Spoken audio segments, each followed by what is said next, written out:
Alright, here it is, the big character creator tutorial. It is extremely long. There'll be jump cuts in the description so you can skip to parts you want to watch. And it covers pretty much everything I could think of to get started on a character, from creating the artwork, to rigging the character, to color styles, to making perfect joints, facial rig, and even the mouth positions. So hopefully you guys find this useful, and yeah, let's get started. Okay, the first thing I do when I create a character is either draw it out or find something online that I want to recreate. In this case, I'm going to use the model I've already made, and I'll use that as the base to start the character. So first thing we're going to do is make the body parts, and I'm just going to trace over my image. We can just say this is a drawing that I've already done. And I'm going to start off by hitting S, and I'm going to change the stroke to 2, and I'm going to go ahead and select the skin tone. I did that by clicking the eyedropper and just dragging it over the picture. And I'm also going to change the fill to 50%, or around 50%. And I'm just going to start off by drawing the head, and I'll rename the layer. And I like to use draw shape and a square, and I'm going to have the autofill and stroke on.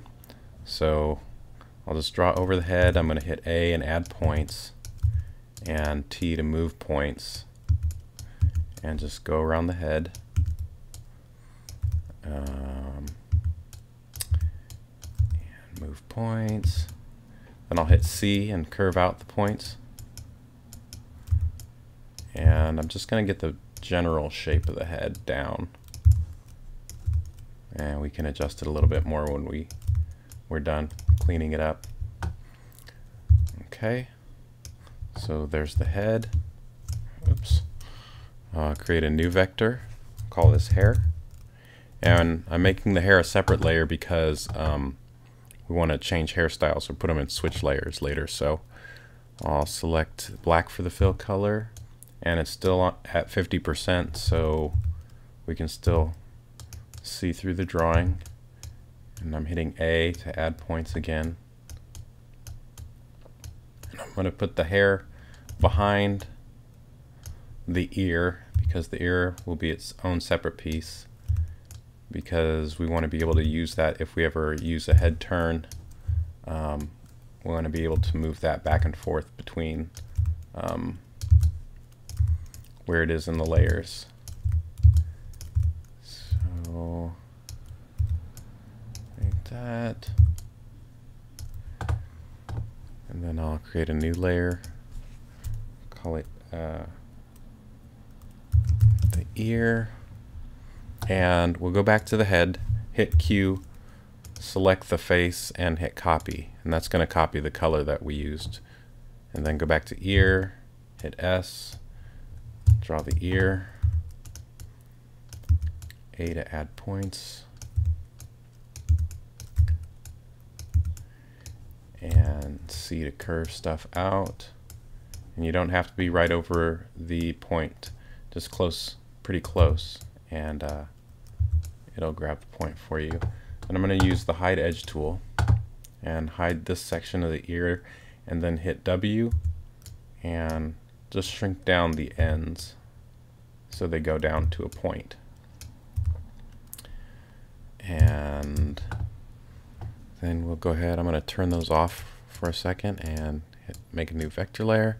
This will be the torso. And I'll go ahead and use the eyedropper and select that gray from the shirt. Hit S and start drawing the shirt. A to add points.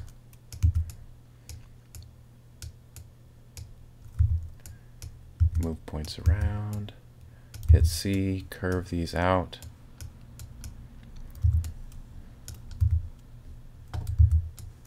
And I'll go ahead and make a little collar. Auto weld is on, so I can click on a line, and then I'll go ahead and just go around the collar and then hit U. Select the line you just did and hit spacebar. And we'll curve that out. Then we're also going to add the neck to the torso. So let's take off autofill's off, and the stroke is off. So we'll go ahead and add points here. Just connect those all together, and we'll go into the head layer one more time and hit Q, select that shape, copy, go back to the torso, and I'll hit T, then or U, and we'll select the top of the neck and hold shift down and select the rest of these, and then we'll just hit spacebar. And that'll fill in with the skin color that we wanted.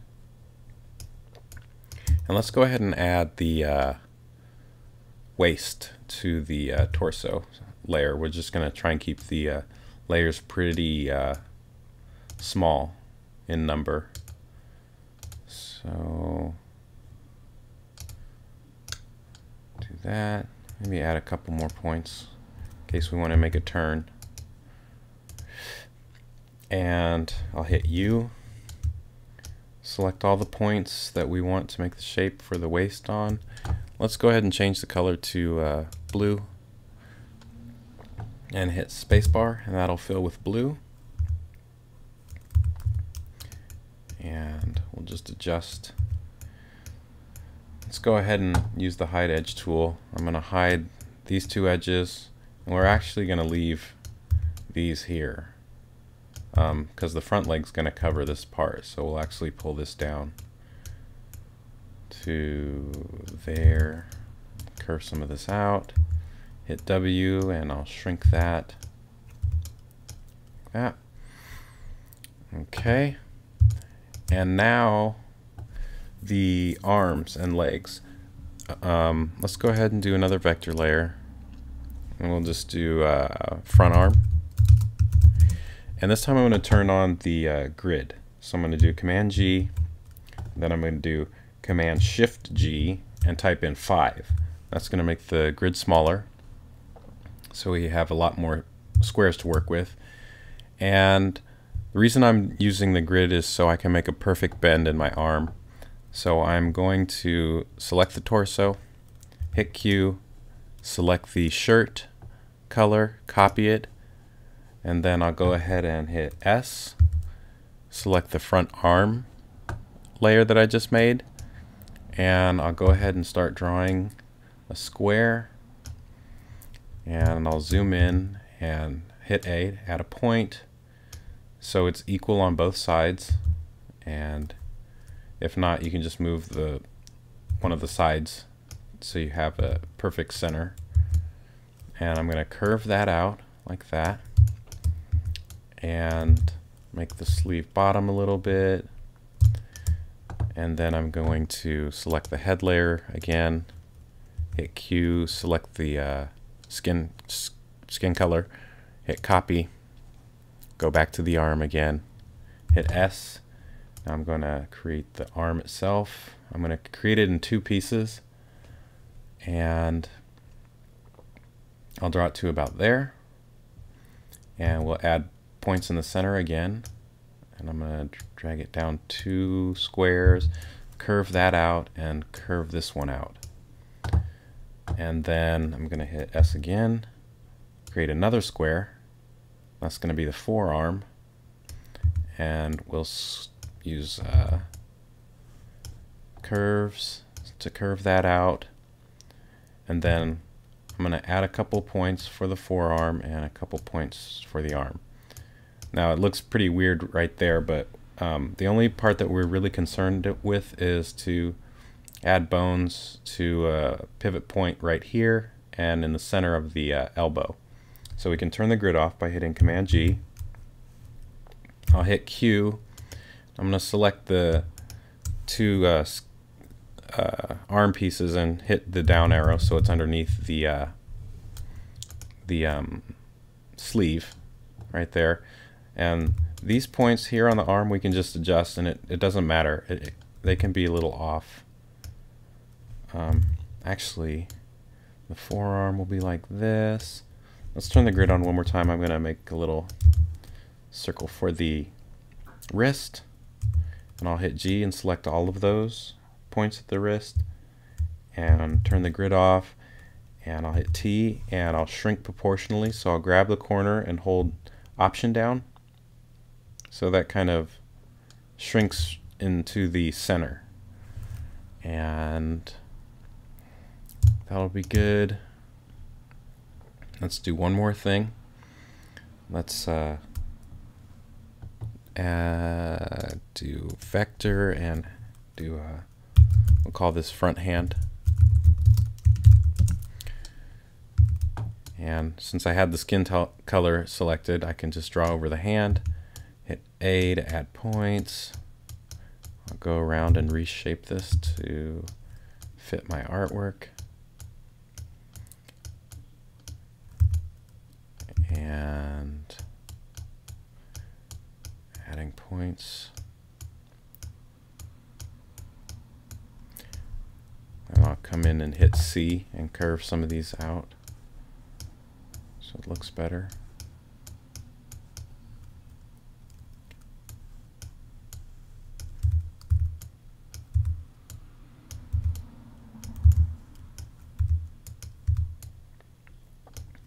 And oops. I'm going to add a little bit of a curve here and go ahead and move the hand over to our arm we just made. I'll turn the grid back on, and I'm going to snap these points. Let's see.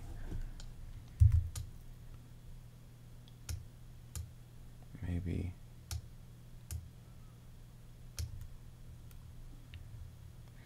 Well, close to. I think it's better if I just manually do it. I'll just eyeball the hand right there. Okay.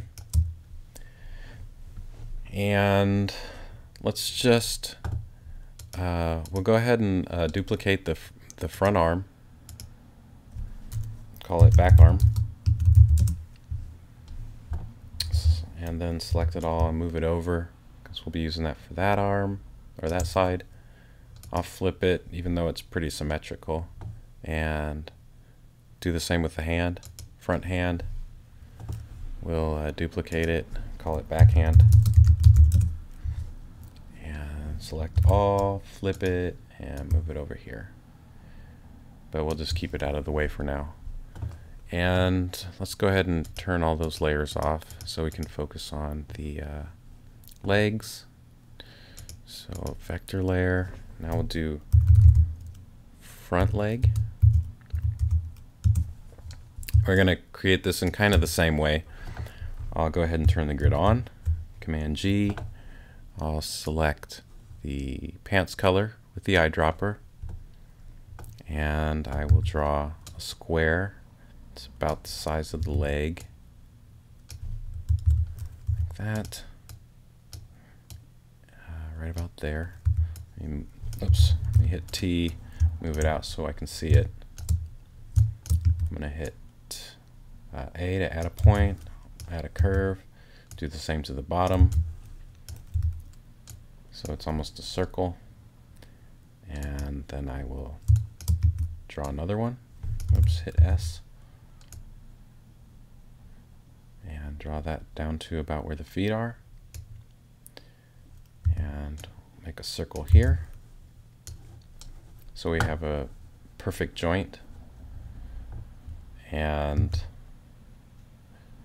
now I can turn the grid off. Actually, yeah, let's turn the grid off, hit G, select the circle that's been created by both shapes, and then we'll hit T, and we'll just kind of shrink by holding Option down so it's still centered, like that. And then we'll go ahead and hit A, and I'll add some points for the pants.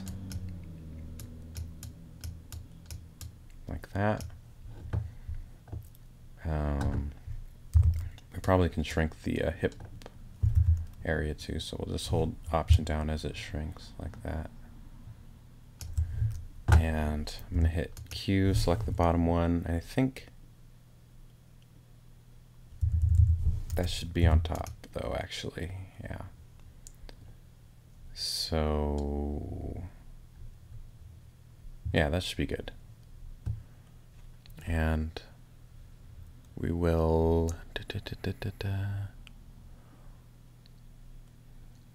duplicate the front leg, call it back leg. Select all. I'm going to move it over here. I'll do front shoe. And I'll color pick the gray on the shoe. Draw a square.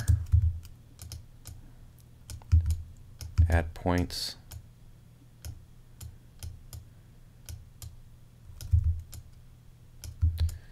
And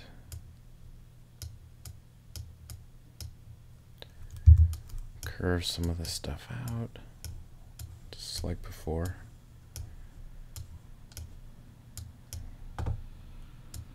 And actually, since we're going to fill the shoe with two different colors, let's go ahead and hit Q and select it and then delete. So it's just the lines. So now we have the outline of the shoe. I'm going to hit A, and we'll go ahead and add some more points. This time, that's going to be for the white of the shoe, and then we'll also do the tongue. We'll go ahead and leave the circles off on the ends. Those are something we can add later. But for now, we'll just add the shoe color. Curve that out. And then, so now, I hit U and I'll select the tongue area. Make sure it's checkered red like this, and we'll hit spacebar. That fills that with gray. Then I'll select all these points.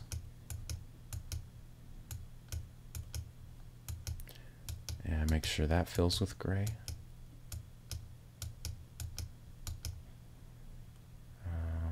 I'm missing something. Okay, there it is.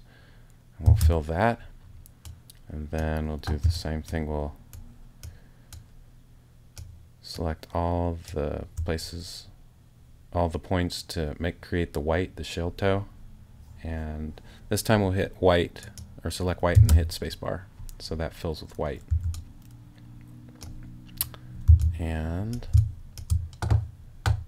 do the same thing for the other side, other shoe. So we'll create a new vector, call that back shoe, and hit S for new shape, and we'll turn off autofill and auto stroke.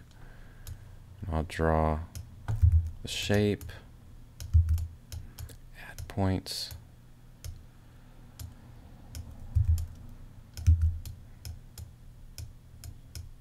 and curve those out. It's hard to see. You can check the curves after you've created the shape. So we'll add a point here and draw the shell toe and add the tongue. Do the same thing we did with the first shoe. Select these parts. Oh, let's go back to the front shoe. Select that gray, copy it. Go to the other one and hit U and spacebar. That'll fill that gray. We'll do the same thing again.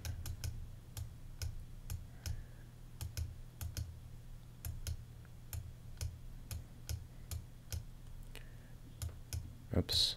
Don't want that point right there, so hold Option down to deselect it. Shift to select. Got that part. Do that gray. Select the front shoe, hit Q, select white, Or I guess we didn't have to do that. We can just go to hit U and select the bottom part of the shoe. And just choose white right here. Spacebar. Curve some of these out. Make them look a little better. Don't have to be perfect. And let's see. What else do we have? That might be it for the basic shapes. I think that's it. So I'm going to turn off the reference picture in the background, and I'll go ahead and just click on all of these. I'll go to the backhand and turn the opacity up, and front hand, turn the opacity up. So I'm just going to go through all these and make the color solid real quick.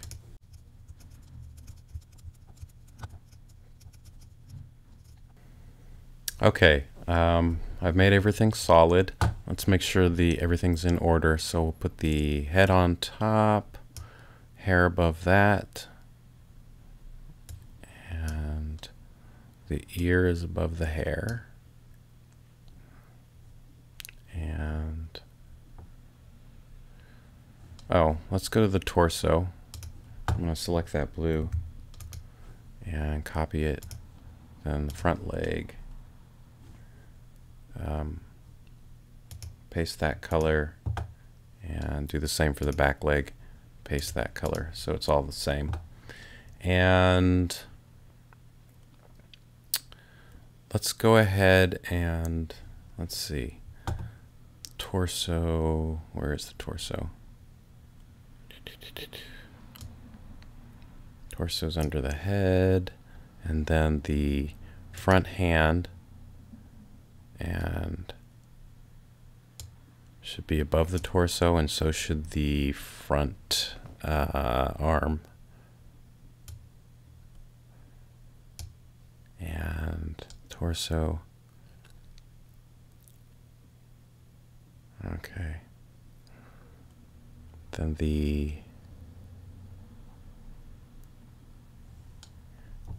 okay, let's move some of these back into place. So we'll do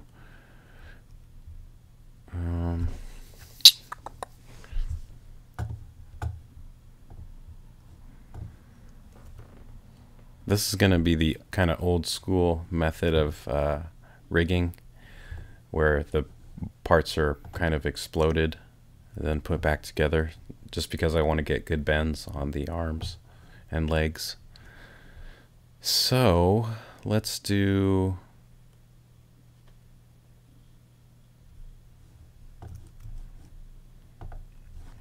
let's go ahead and create a bone layer. I'm going to call it body. I'll put it up here. And I'm going to create a bone for the hips. And let's see. Hold on. Let's turn the grid on. I'm going to take the back leg and move it fairly close to where it needs to be.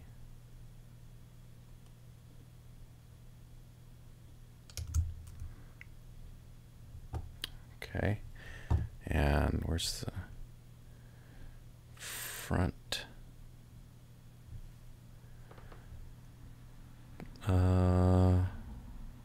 Front leg will be above the torso, and the front shoe will also be. Okay, so we'll move the front leg. I'll select that. I'm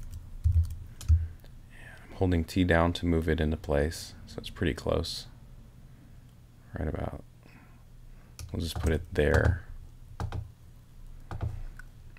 And front arm, we'll select all, move that over,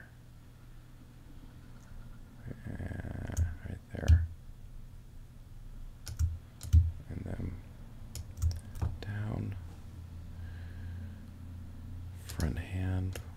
oops, select all, move the hand over, and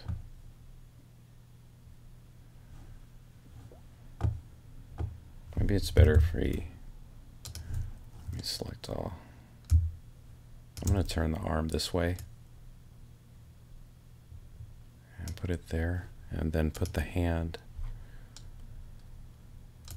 turn the hand, and do the same with the other arm. So back arm, hold shift down so it turns at a 45-degree angle, put it right there, and back hand, turn at an angle, put that there.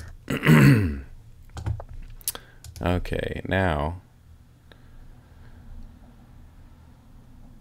I'm going to turn the grid off. So I drew the pivot bone. Now I'm going to draw, I hit A, add one bone up halfway up the shirt, then to the neck, and then past the neck. And this one's going to control the head.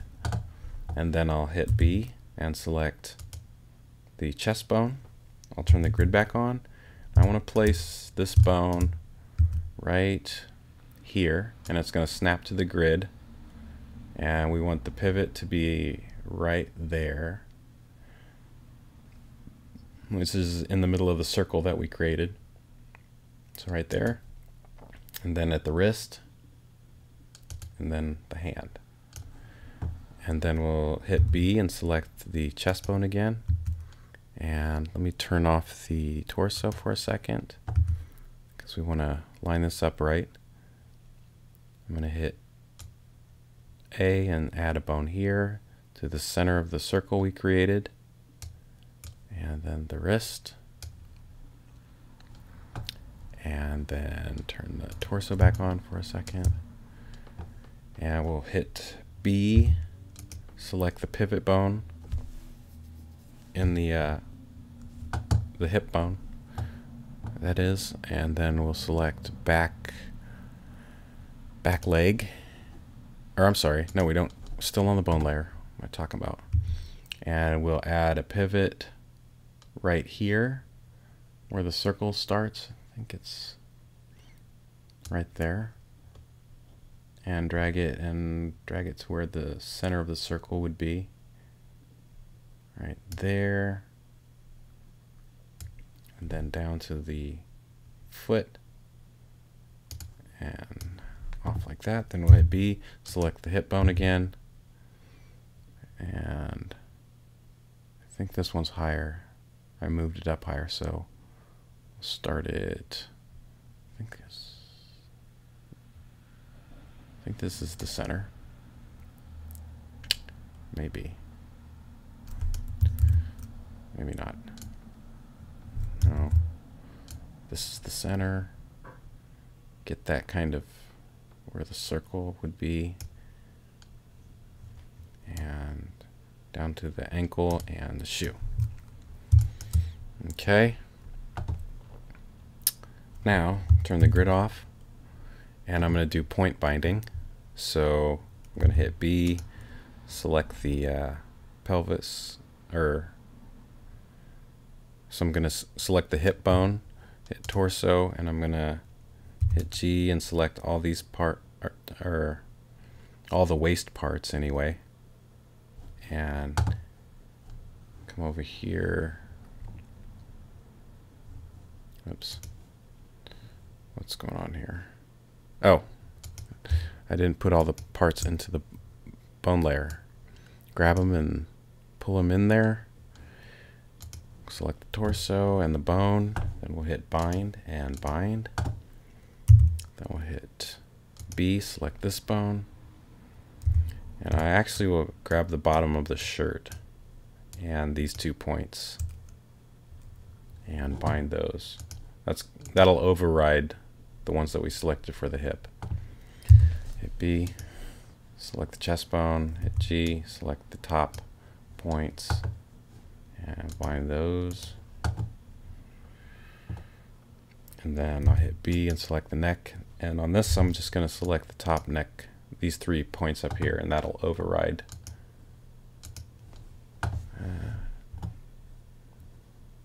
Let's see. And now select this bone, hit B, do the front arm. And we're going to hit G and select the arm and the sleeve. Holding shift down to select both those, bind both of those points. Hit B, select this bone, hit G, tap on the forearm and bind that. And hit B, select that one and select the front hand. It's already selected, so we'll bind that. Do the same for this arm. Hit B, select it, select the back arm, hit G, select the arm, hold shift down, hold and select the sleeve and bind that. Hit B, select the bone, select the forearm, hitting G and bind the points and tap. Oh, I guess I didn't put the last bone on there. And with that one selected, hit the backhand and bind that. Okay, and hit B. We'll select this bone, the front leg, and we're just going to select just the top part of the leg and bind that. Hit B, select the bottom, hit G, select the bottom shape, bind those. Back leg, same thing. Bind the top shape and then hit B and the bottom shape. And then on the shoe, we'll go ahead and select front shoe, do a Command A, and it'll just select all the points and bind that. And select that. Back shoe, same thing. Okay, and oh, we also need to select the this neck bone, and we'll go ahead and select the ear. Hit T and select all of the points and just bind that. And the hair, need to do the same thing. That's going to bind that, and the head, and bind that. That's going to bind all 3 of those shapes to this one bone. So if I grab it, it's moving the head, ear, and hair. But torso, it should be grabbing these points too. Let me bind those to the neck. Yeah, there we go. Now it's moving the neck too. So let's check all the parts. The arms are moving. Let's go ahead and turn, since we're using point binding, we don't need the strength of the bones, so we'll go ahead and select the bone strength, hit Command A, and we'll just shrink all those down so we can see all the parts. I'll hit Z and move the arms, and this is the reason we used the grid, is because we wanted to make sure that the arm would bend both ways and look nice either way. And same thing with the legs, but then we're gonna have to move them around a little bit. But yeah, I didn't put the pivot point in quite the right spot. It should line up into a circle almost. But still, it's not horrible. We'll just have to fix it. But for the arms, let's go back to 0 and let's select the front arm and hit Q on the forearm and then hit the up arrow till the forearm's on top, and then we'll hide the edges right there and there. So when we bend the arm, let's shrink and then shrink the end of the forearm down a little bit, so it's kind of like that. So when we bend it, the second piece, the upper arm is visible, so it looks just like a nice clean bend. And for the hand, let's go back to frame 0. The front hand we'll just move manually. I'm going to move it to right here, hide edges. Actually, I'm going to just make that across, I think. Right there where the joint is.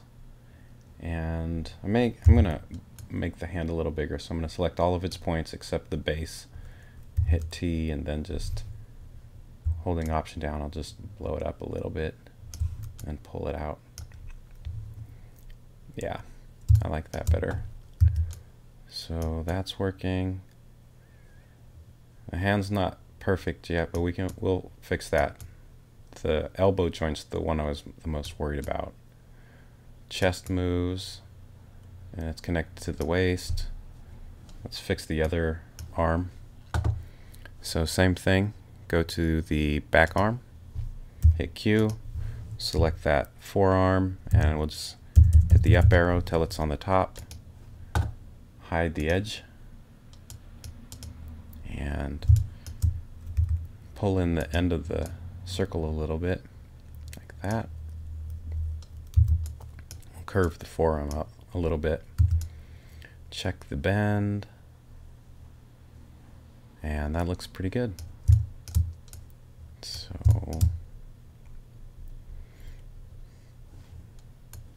let's manually adjust the hand. Go to backhand. We'll move that right about there. Hide these edges. Actually, pull the circle in a little bit. And let's grab these points and make this hand bigger too. Like that. Okay. And looks like, you know, the arm should be the farthest thing away from the body, so we need to move the back hand and the back arm to the very bottom, so it's behind the leg. Yeah, that looks good. This looks good. And you know what? I think we should have the hand, the front arm above and the head. So if I move that, it'll be able to cover the face. So that's good. And now I gotta fix the legs. Let's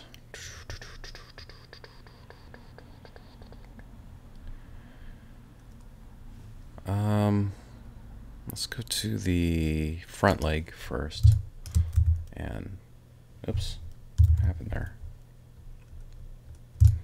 Okay, front leg. Let's go ahead and move some of these points. I'm gonna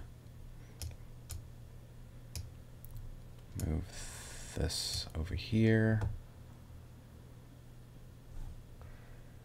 and hide the edges.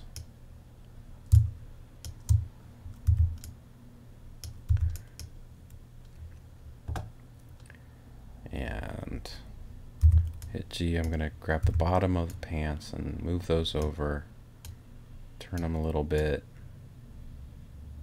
get it like that. Problem is we're going to have to move the bone. So let's go ahead and grab that, because we want to have the pivot to be more like up here. So I don't know if I can center this again, but see how good that looks.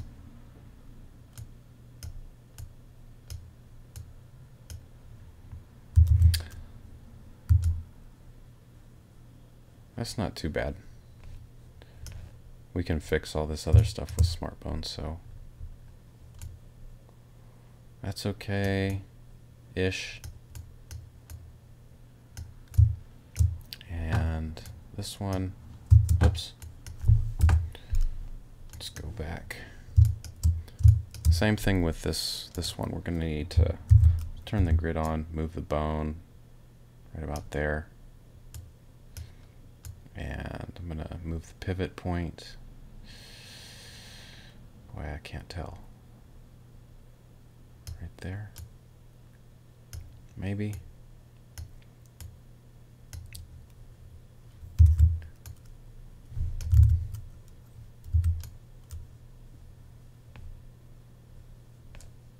That's not too bad. So the shoe looks okay. Let's go back, and the back leg, go ahead and move some of these points so it looks more.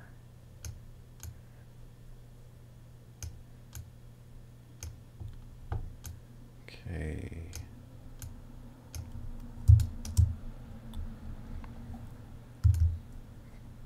That looks pretty good. And the arms bend great. The head moves and the body moves.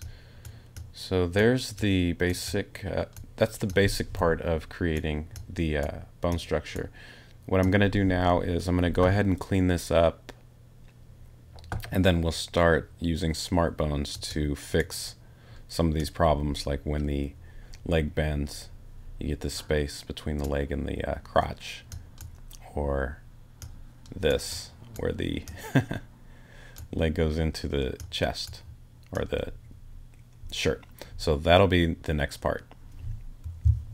Okay, real quick, we're gonna go ahead and fix these leg joints using the same principle of the perfect circle that we used for the arm joint. We're going to do the same thing for the legs. We're just going to use a little bit different technique. I'm going to turn the grid on, and I changed the grid settings to 10, so it's a little bit bigger. And what we're going to do is we'll just go to the front leg, and I'm going to select a green shape just so we can use it as a reference, and circle. And I'm just going to hold shift down and draw a perfect circle. And we're going to make it that big, and oops, hit T. I'm going to put it right here, and all I have to do now is I'm going to grab the points from both the upper and lower leg and just line those up. So both of the left sides go there, both of the tops go here,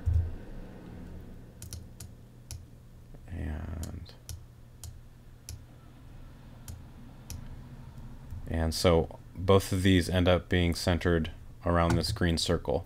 So if I hit T and move it away, you can see that all of the circles are lined up correctly. So all we have to do is select the bone, and we'll go ahead and make sure that that point hits in the dead center right there, and we'll snap the second bone there to the center, and go ahead and oops, extend this out. And now if I bend it, let me turn the grid off. If I bend this, that knee looks good either way. And to make it complete, we'll go ahead and go to frame 0. Make sure we have the front leg selected. We'll do hide edges, and we'll go ahead and grab the top. Since the lower leg is above this shape, we can go ahead and shrink this down some. So hit T and grab just that point and just shrink it down to about there. So now when we bend it, it looks good either way. And go ahead and do the same thing with the other side. We'll select our green circle, we'll cut it, Command X, go to the back leg, turn on the grid, and paste, Command V, and we'll snap the let's put the knee right there. I think that'll be good. Hit T, grab your points from the lower shape and the upper shape. You can just snap them all to there. Okay, I think that's all of them. Do the same thing, hide the edges, turn the grid off. I'll move this point down on the lower leg shape. That makes some of the stroke appear too. And the most important part, moving the bones. So select the bone, let's go back, let me undo, get the green circle there, and then we will grab the bone, make sure this snaps to the dead center, and the other bone snapped right there too. Then I'll turn the grid off, and this bone I'll just point towards the ankle. That's not as important, and then shoot angles like that. We have a good bend there and a good bend that way. Even though if you want to flip your character, that's a good bend the other way too. So back leg, just go ahead and delete that circle, hide those edges, and move this line down some. So then we've got a good bend here and a good bend there. And actually, see how this is a little bowed? Go ahead and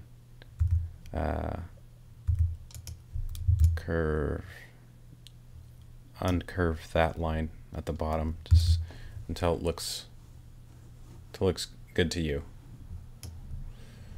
So we did that. So the arms work good, and legs work good. We're gonna have to, I think we're gonna need to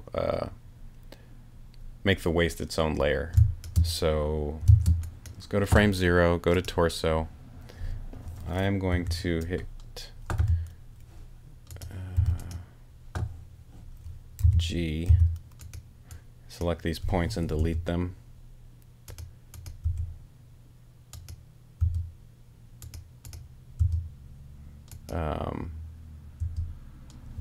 Yeah, that's gonna erase the fill in the shirt, but that's okay. So we'll just select a leg, or I mean an arm, hit Q, select the t-shirt shape and copy. Then we'll go to the torso again, hit U, make that appear, and we'll select the shirt and then hit spacebar. And that'll just fill the shirt back up. Also, I'm just hitting Q and selecting it and tapping down so the collar shows back up again. All right, now let's go ahead under the torso. We'll create a new layer, and this will be the waist.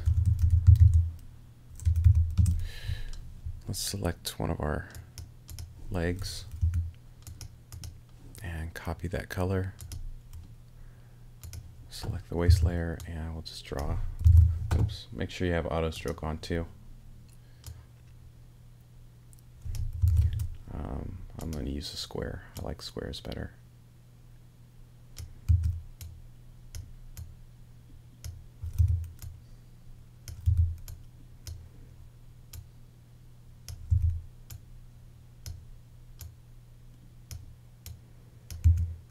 And let's hide that edge.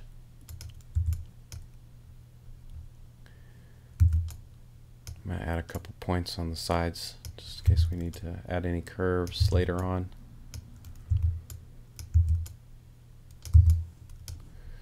And the waist should go under the torso,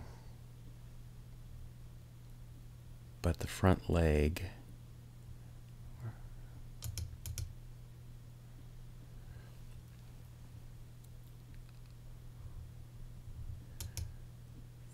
front shoe should go under the torso also, or no, above the torso.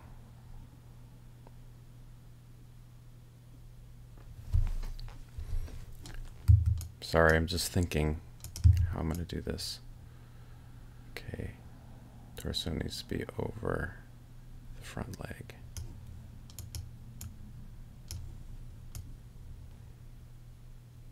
Okay, so that's what I want. And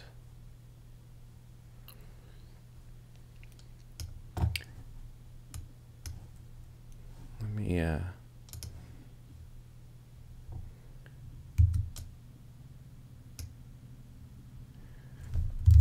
maybe I can use the perfect circle thing again here. So for the waist, draw a circle.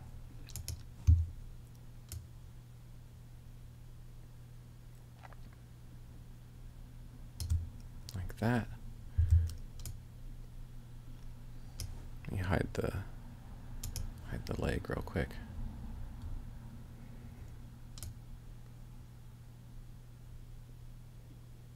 Put the pivot point right there.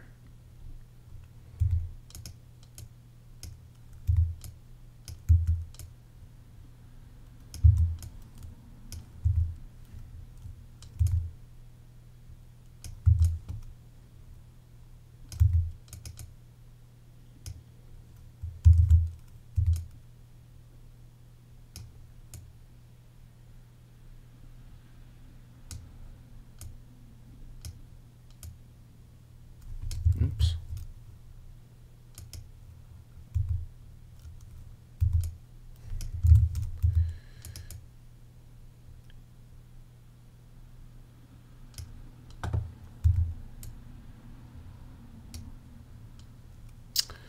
Okay, front leg.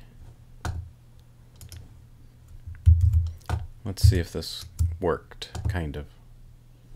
Front leg.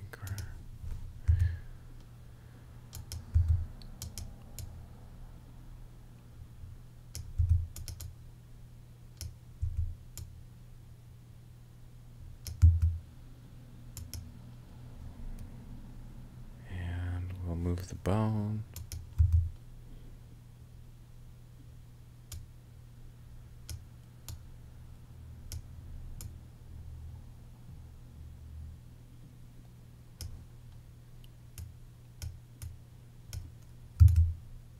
Oops. Make sure I got the... Okay.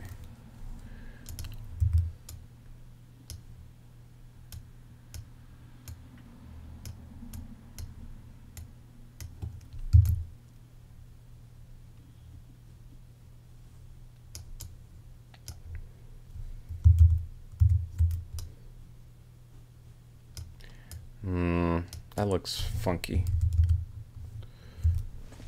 We won't do that.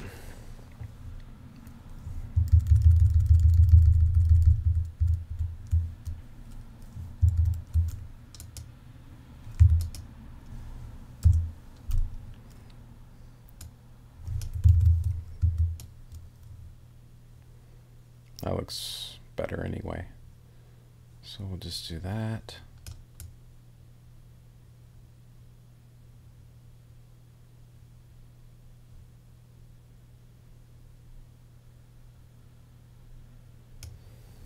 Yeah.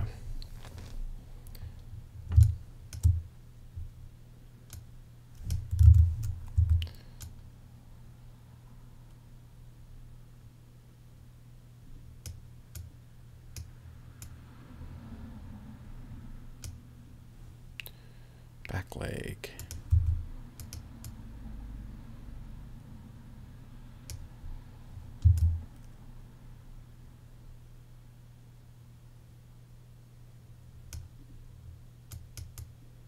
Oops.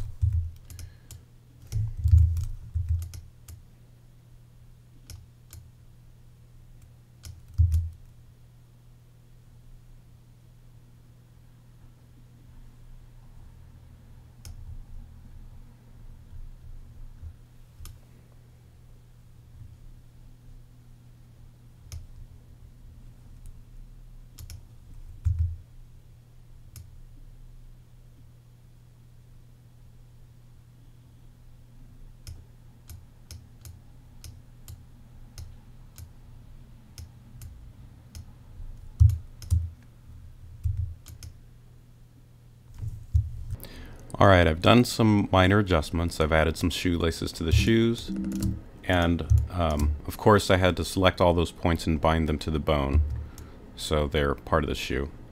And I did some more readjustments on the legs themselves. I actually did the what we'll do is go to the front arm. I'm going to turn the grid on. Let's go ahead and zoom in here, and I will, oh no, back arm, I'm sorry. What we'll do is hit T, grab a couple of points, and we're just going to snap them right here where the bones intersect. And then since the hand is on another layer, we'll go ahead and select the backhand, cut it by hitting Command X, and just temporarily placing it on the back arm and pasting with Command V. And then we'll go ahead and hit T, and let's go ahead and move these points here so it's perfectly aligned.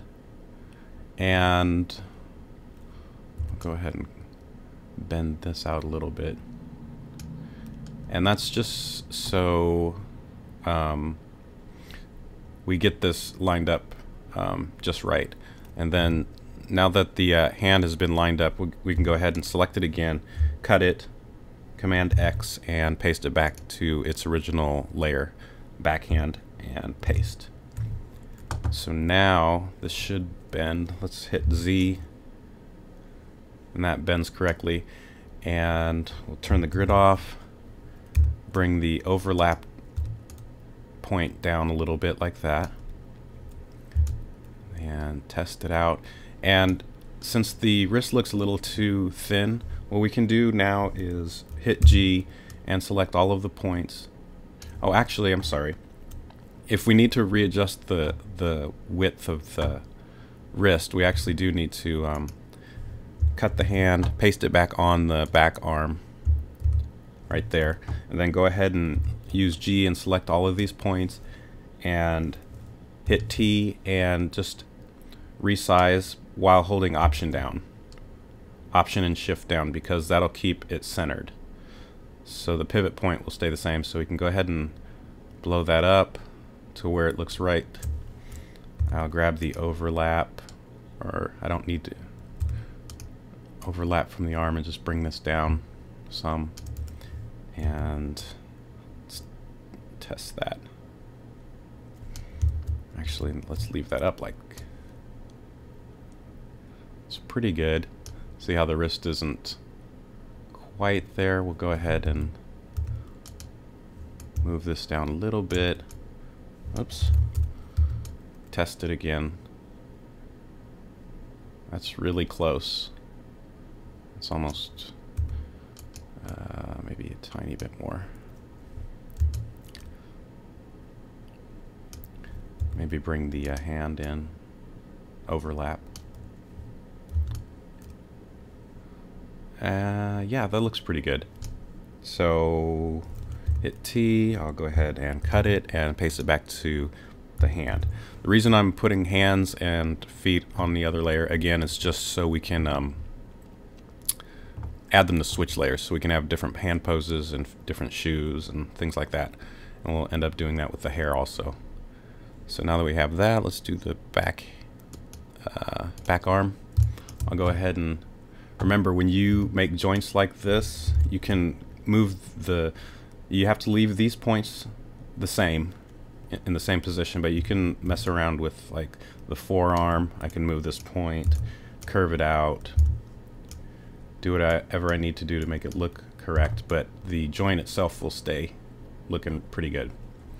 So the hand's good, and I'll just show you really quick how to use SmartBones. The rig looks pretty good as it is, but just so you guys know how to use SmartBones, I'm going to select this bottom leg, and I'm going to name it front upper leg. And that's the name of the bone now. And what we'll do is go to Window, or actually click on it and then click on the whatever you just named it and do a Command C, and that's going to copy what you just typed for the name. And then go to Window, Actions, Smart Bones, and make sure you're on the bone layer. A lot of times I mess up by still being on a piece of artwork, and that will mess up the smart bone action. So make sure you're on the bone layer, and then click New, and then just hit Command V to paste, and that way you make sure that the action is named correctly. So hit OK, and if it is correct, it will turn the timeline blue and the bone red that you're gonna create the action for. So we'll hit T. That'll highlight the bone, and we'll go ahead and rotate it to 90 degrees this way. Well, that already looks pretty good. Let me see here. Yeah, that already looks good. We don't even need it for that, actually. So let's see. Let's go to the main timeline. Let's delete that. Let's make something that's a little bit more apparent. Okay, we'll do this leg instead. Hit B. I'll select it. Call it back upper leg. On the bone layer, hit it New. And oh, I didn't copy it. Let's do. Select it, copy the name, New, and paste. So now we have a smart bone action for the back leg, and we'll hit T and go ahead and rotate it up 90 degrees, and then back leg we'll select the artwork itself, and then we're just going to do a tiny adjustment. So we'll go ahead and move that so it's parallel with the waist, and then we can also select the waist itself and go ahead and pull this line up so the line of the waist doesn't look so crazy, like that. And then double click on the main timeline, and let's see what it looks like when we move it. So we'll go on the bone layer, hit Z, and you can see now when I move this leg, this is correct, and the line from the waist is gone. As it animates, it pulls up.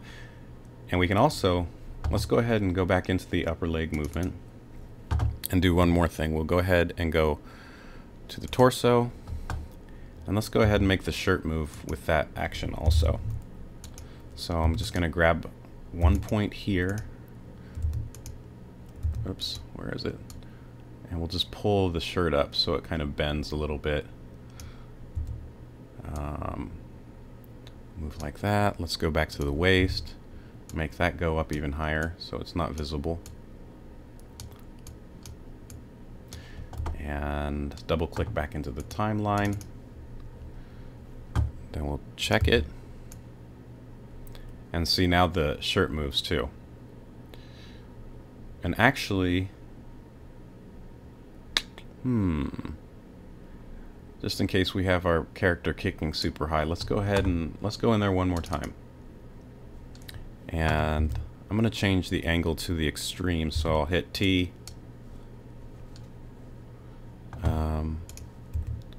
And rotate it up that high. And then adjust the, let's see, back leg. Go ahead and grab this point here.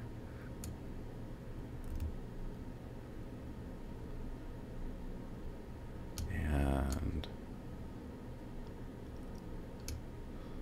I don't know, that looks kind of crazy. See if we can make this look decent.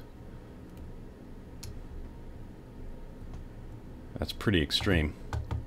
But let's go ahead and change the torso.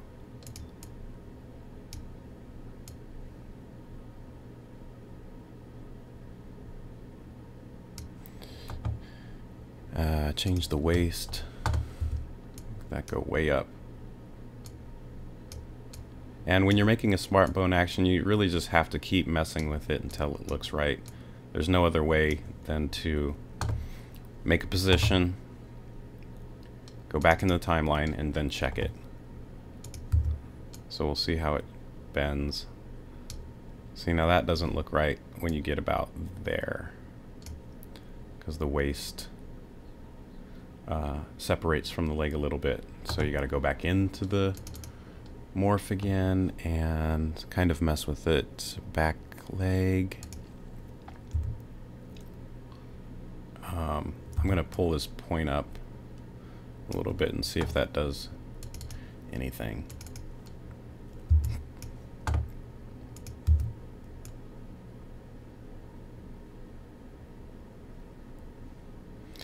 Maybe if I don't make the waist go up as high. So we'll go to the waist. Pull that point down.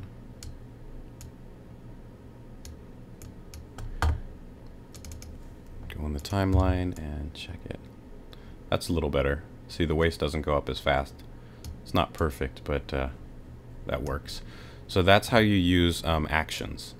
I'm not going to add any more right now just because to save time, and the joints look pretty good by themselves. So we'll go on to the next part, which is oh, let me add a couple more bones. We're going to add targets to the feet.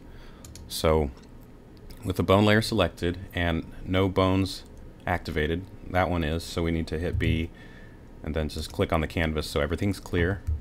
I'll hit A to add a new bone, and I'm going to add a target bone here, and I'll just name it target 1. Click B, click on the canvas so it clears it, and we'll draw another bone here, and we'll call this target 2, and hit B and hit the canvas and clear it, and we can go ahead and turn the bone strength down on both those. Click on the bone strength tool, click and drag left so they're turned off. And what we need to do now is select this bone, and we're going to hit B and go up here to bone constraints, and since that bone is selected, we're gonna target to target 1, which is this bone right here. That's just gonna make it so it points to that bone at all times. Then we'll click on this bone, the lower leg bone on the back, and we're gonna go to target 2 and close that out. So now if I hit T, let's go in the timeline and test it, and grab the pivot bone, you see that the the feet just point to that bone right there. And I did not bind the waist to the pivot bone, so let's go ahead and I have the hip bone or pivot bone, whatever you want to call it, selected. I'll hit T and select all the points in the waist and bind those. That's why it was moving around like that. So now if I go and select the pivot bone, you can see that the feet are kind of planted on the ground, which is what we want, so we can get some dancing going on, some jumping jacks, whatever you want, little Michael Jackson. Ow! Going on like that. But as you can see, when we if I push down, the shoes change angles. So we are going to also add one more thing to this bone rig, and that is to hit B. I'll left click and drag over the bottom 2 bones, the shoe bones or foot bones, whatever you want to call them. And then I'm going to go up to bone constraints, and we're going to hit independent angle and close. So now if I go in the timeline and let's grab that oops, hit B, clear, okay, grab the pivot bone or hip bone, you can see that the shoes stay the same, so the feet look planted, which is what we want. So if I do jumping movements, the feet stay the way that they should, which is great.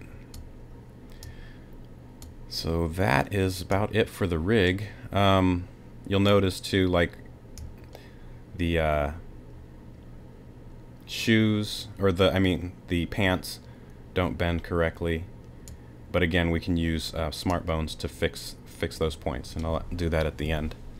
So now that we have the body rigged, we're going to add styles to the character, and that's in the next part. Okay, styles is just a way that you can use colors really fast and switch them out in your character.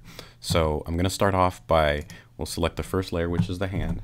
We'll hit Q and select the hand shape, and all we're going to do is go up to styles and hit new and call it skin color. Okay, and we'll hit Q and then select the front arm. I'll select the lower arm and the upper arm, and then we'll go to styles down here and select skin color. And we'll go to the ear, click on that, change that to skin color. Hair we don't need to do. Head, we need to select the head shape, change that to skin color. Torso, we need to actually select the neck area and change that to skin color. Then we'll go to the backhand, click on that, change that to skin color, and also the back arm. We'll select the lower arm, hold shift down, select the upper arm, and change that to skin color also. So what that does is now that we have those shapes set to that style, I can go back up to the styles at the top and select skin color, and now when I change the color, even though they're on different layers, it changes them all at once, which is really good. So let's undo that, and we're just going to set colors for everything that in our character.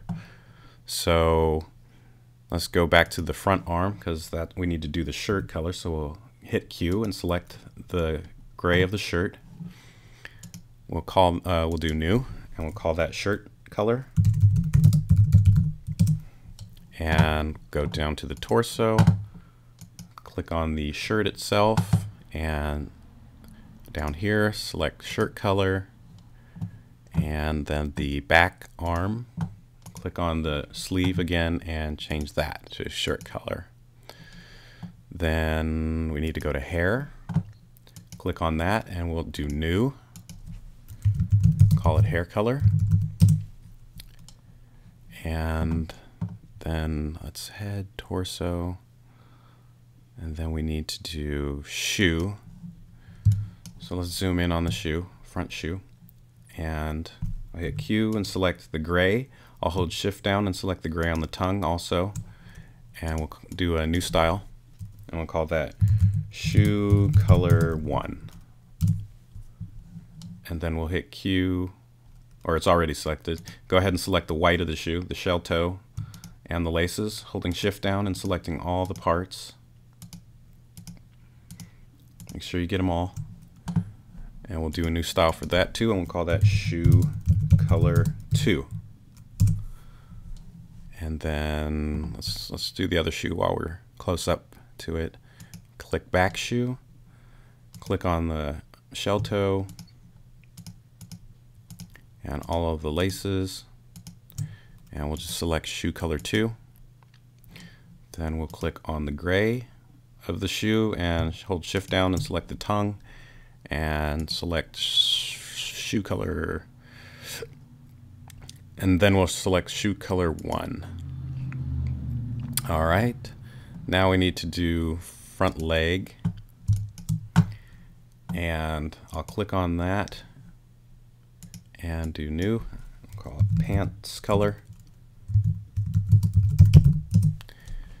and we'll go to the other, or make sure you select the bottom one too, pants color, and then the back leg, click on that, change this to pants color, and the bottom to pants color. So I left the waist uncolored on purpose, so you can see now if I go up to styles and I change like the pants color, everything that I have set to it changes, but I intentionally left the waist so you could see. But that's an easy fix. Just go to the waist, click on it, and then change it to pants color. So now it's all the same. So oops. So we'll select pants color one more time from the styles up top, and then now it all changes together. So we can do, I'll do like blue jeans, and let's go about there. Another cool little trick or technique, I guess you could say, is to select a color and then hold shift down and select the same color, so the stroke and the fill are the same, and then you can just click in the stroke and then make it a little darker, and that way your stroke matches your fill color pretty good, but then you have an outline to see where the outline is. So that's just a good way to match color if you're trying to do that with your character. So, and I'll do that again real quick. So I'll go to the skin, I'll pick a skin color, then I'll hit shift and click it again so the stroke becomes the same color, and then click in the stroke fill and then just darken it. So you have kind of, I don't know what you'd call it, monochromatic, you know, similar color to your fill if you want.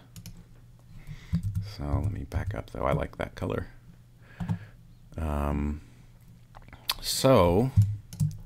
And then we can do the same thing. Let's check the shoes. Shoe color, that changes correctly. And let's check the other shoe color too. Oh, I missed the color here. So let's go ahead and select the front shoe. Hit Q. Let's go ahead and select these again. I thought I did this already, but I must have missed it.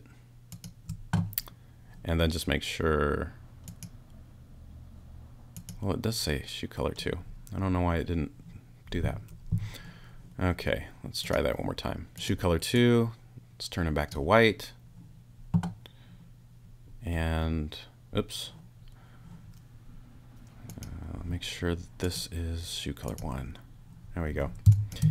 All right, so now you can change your color on your character at any time really fast. So let's change like the shirt. Shirt color, turn that red too. And you know, if you wanted to do hair, you could change it to whatever you need. And that's it. That's all styles are. But you can use that at any time. Halfway through your animation, you decide to change the color of your character, but you don't want to do a lot of work and recoloring. You can just do it at the beginning, and or even if you're halfway through, you can apply these styles and then it'll change everything in your animation. So okay, and I'm also going to put everything into switch layers that we need to. So let's go ahead and create some switch layers, and switch, we'll do front hand, and I'm just going to drag the front hand into it and do the same for the hair.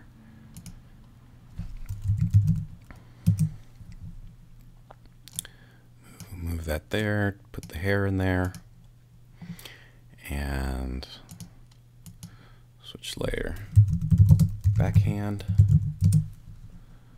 move this down here, and let's see,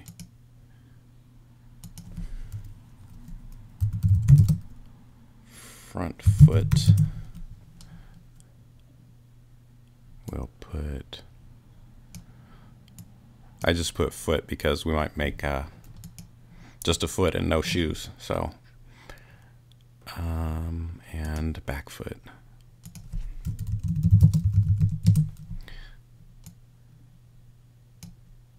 Drag that in there.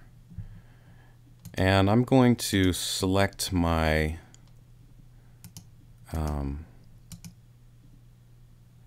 switch layers, and I'm just gonna make them purple, just so I know which ones are the switch layers really fast without having to, I mean, it's kind of easy because they're in folders, but it's just a good way to organize your character, because you could be adding a whole lot of, you know, we could have 20 different hairstyles or 30 different hand poses, so it's good to keep everything organized.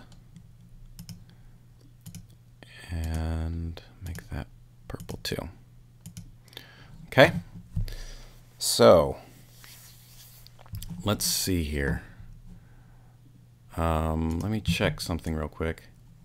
Okay, I just wanted to make sure that after putting them in the switch layer, the hands and the hair and everything still is linked to the bones. Okay, which they are. So why do we want switch layers, or how do we use them? So the easiest way, so if you want to make a character that has multiple outfits, hairstyles, and things like that, what you need to do is, or at least what I do, is I go ahead and let's do the hair. So this hairstyle, I'm just going to rename it and call it default, because this is modeled after me and I have short hair. And it's kind of good to have the default be short hair in case you want to add accessories like hats or anything else where your hair needs to be short and doesn't stick out. So I have a default hairstyle, but now I want to create a new one. So what I'm going to do, instead of just drawing a new one, I'm going to hit duplicate, and we'll call this Afro. Okay, and the reason I used a duplication instead of just redrawing is it's already going to be linked to the bones. So I'm just going to grab some points here. I'm going to puff the hair out, give myself a little fro, maybe add a point here so I can add some points.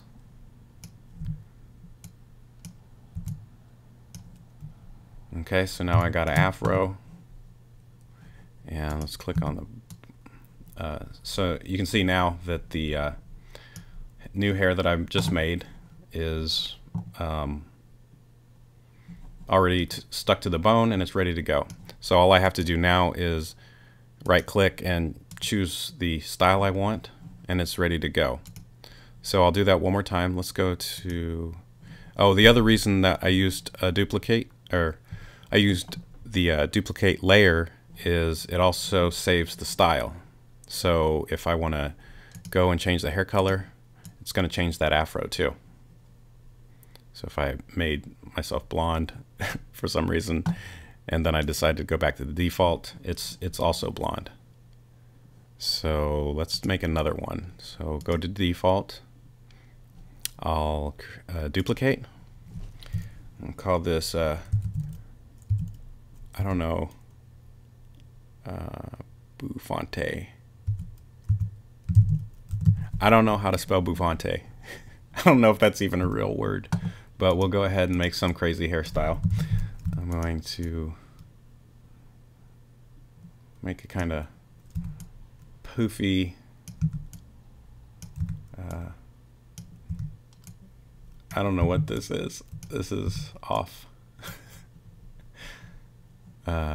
Yeah, that's definitely 80s funky hairstyle. So now we've got 3 hairstyles already created, and they're already rigged. So I got an afro, default, and Bouffante, and they're good to go. So let's do another example. Default. Okay, another example is the shoes. I'm going to go ahead and, so the back foot is at a angle, 3/4 view, and I'm going to, on this one, I'm going to select the back foot, and I'm going to select the back shoe. I'm going to select all, Command A, copy, Command C, and then I'm going to go under the front foot, and I'll go ahead and make a new layer this time and not duplicate. Okay, and I'll call it side angle and paste, Command V. Let's move that over and up a little bit. Or actually, no, that's the front foot, so it actually would be down more. So we need to change the pants. And click on that. And let me see. Let me check. Okay, that's not bound to the foot. So let me see something here. Front foot, front shoe. That one's bound. Okay, so what we need to do, this piece of artwork is bound to the foot, but the one I just put in there, the side angle, is not. So what we need to do is we're going to bind the entire folder switch layer to this bone. And we're going to do that with all of the switch layers actually. So let's go to frame 0, click on this button right here, which is called Bind Layer. And so we have the front foot selected already, so we don't have to push anything, and then we'll just click on this bone. And that will bind anything that's in this folder to this bone. So we'll hit back foot, and we want it to be bound to this one. Back hand, we want it to be bound to this one. Hair, we want it to be bound to the neck, and front hand bound to that bone. And that should link everything together. So let's see now if I go into frame 1. And yeah, see now that foot is bound to the layer. And if I switch it, you know, front foot back to front, it's also bound and ready to go. Again, let me try that one more time. Front foot, we'll go to side angle. There it is.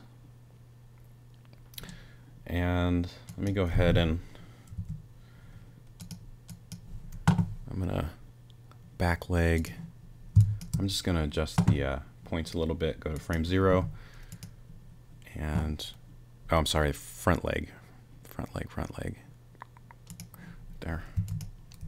I'm just gonna grab this and make it go down. Duplicate it and call it hand pose different hand shape. I'm gonna, let's see. Well, we can readjust it, or I can come in and let me delete some points. And because the hand switch layer is bound to the bone, we don't actually have to bind the points again. It can be any, you can just reshape this completely and not have to worry about rebinding anything. So let's do maybe pointing. So I'll just reshape this really quick. This isn't going to be pretty, but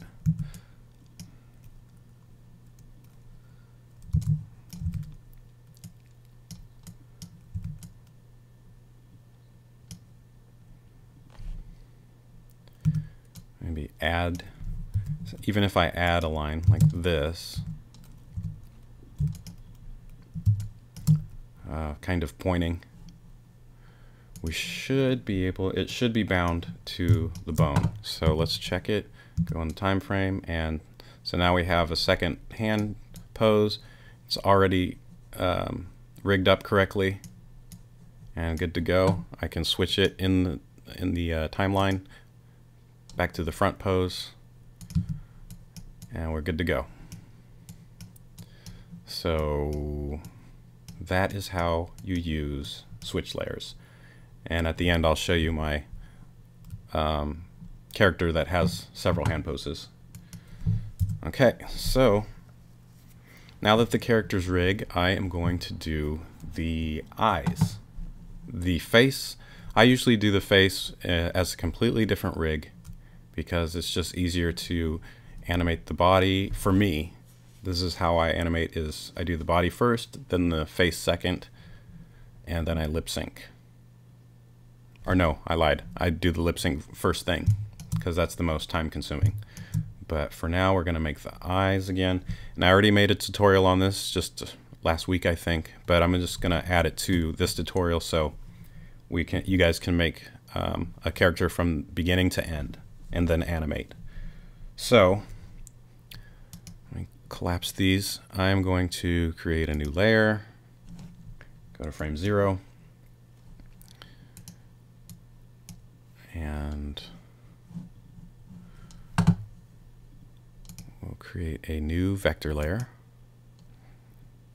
I'm going to call this eyes. Turn the grid on, Command G.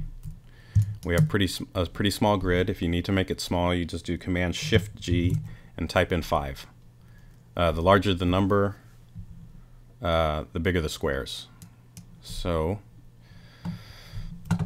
I'm going to do just like I did in my old tutorial. No fill, no stroke. I'm going to click somewhere on the canvas and hold Shift and Option down so it draws a perfect circle. Draw one more. And draw one in the center for the pupil. I'll hit A. Connect these 2 points. Connect these 2 points also so we have the shapes. And I'm going to curve out the eye. And since we already have styles created, well, the first thing I'm going to do is create styles as I go for the eyes. So I'm going to hit U, and the very back object is going to be the white of the eye. So I'm going to click on the white of the eye, click white, and hit spacebar. And then I'm also going to, still on the pants color, and do new, call it eye color. And then I'm going to click on the pupil, select black, oops,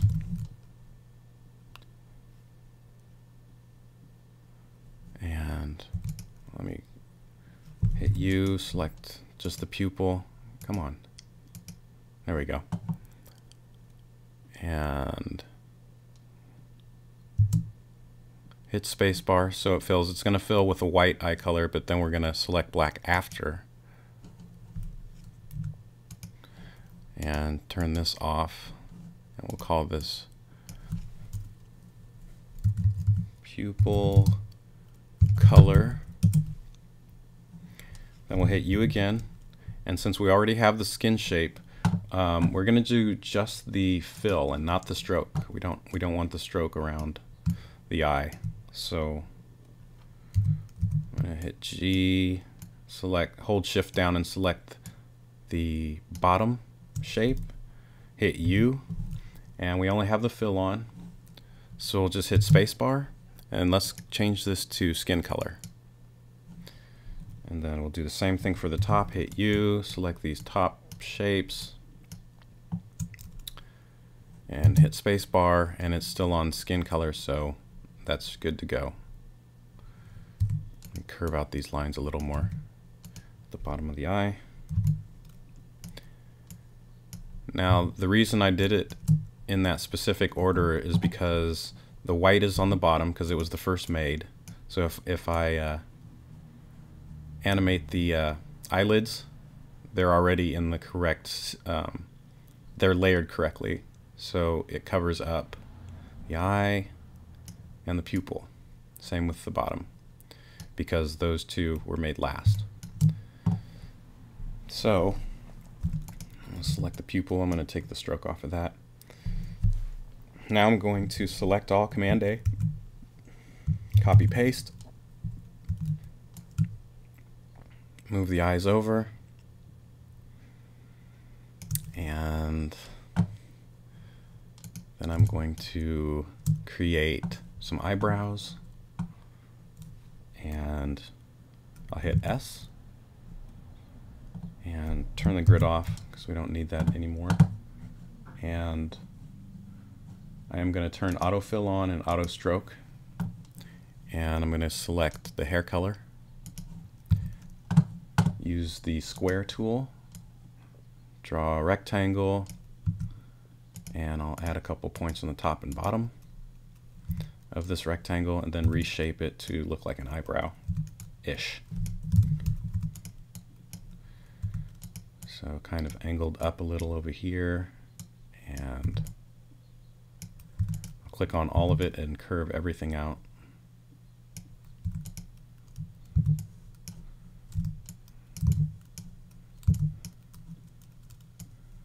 Maybe curve that a little more. Oops. There we go. Okay. I'm going to copy and paste that eyebrow and flip it. Move that over here like that. And then now we have our eyes. Okay, now that we have our eyes made, we're going to create a new group. And we're just going to call it head group. Group. Okay? And we're going to drag the eyes and the head both into this group like that. And I'm going to recolor this so I know where it is. So I'm just going to do blue, or actually maybe something that's farther away from the switch layers. We'll do orange. And that's the head group. So inside there is the eyes and the head. Now what we want to do is double click on the head group and click masking and hide all and apply and hit OK. And what that does is, because the head is on the bottom, that's going to become the masking layer, and then the eyes, if we hit Command A and grab them and hit T and move them, now they'll only appear on the head layer. And I'll shrink this down. Oops. Move it into position, and you can see right here the stroke is being covered up from the eye layer. So let's go ahead and double click on the head and click masking, and then expand mask by a pixel, and then extrude strokes, and hit apply. So now let's look at the eyes. The stroke is always going to be there. So we'll go ahead and position the eyes where you want them. Whoa.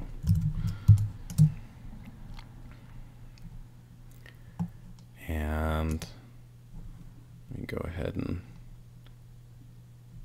let's see, hit G. I'm just going to reposition things, I think. Should they be closer together?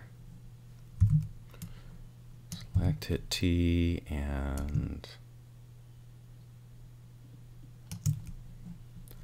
let's grab all the eye.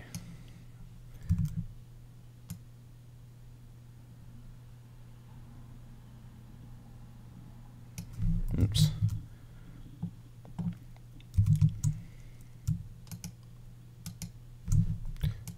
I'm going to deselect the pupils so they don't stretch, and I kind of want the eyes to be oval shaped. So pull these down, move them all up. I'll hit G. I'll select these points at the bottom and top, holding shift down, and then I'm just going to change the curve so they look a little better.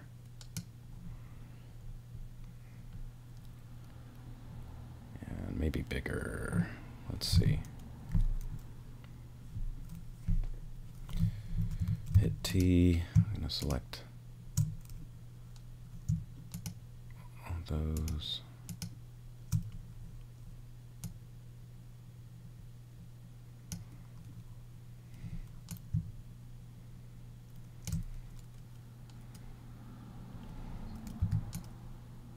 Okay, let's position the pupils.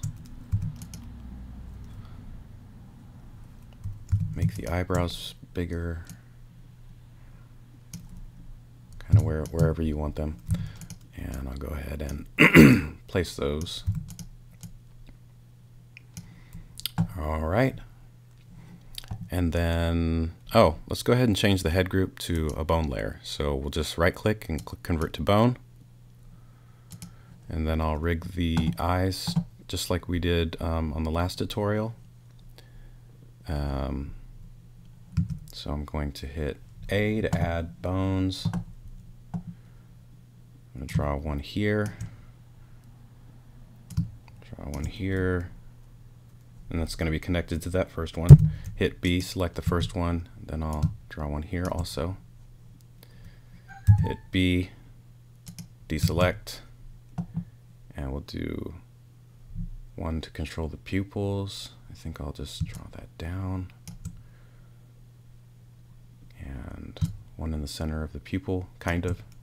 Doesn't have to be perfect, but I'll hit B, select that. Draw that, hit B, deselect, and draw one across, draw one down, hit B, select the center, hit down, hit B, and all of these center pieces are to control both parts. So this center bone's controlling both eyebrows, both eyelids for this one, both pupils, and the lower eyelids for this one, and these will be individual controls. So with the eyebrow made, we'll draw one in the center, one down, hit B, select the center, draw one this way. This bone is going to control the angle of the eyebrow, and these will control the sides. Hit B, select the main control for the eyebrow, draw one in the center, one to the left and one to the right. And let's look at the parenting.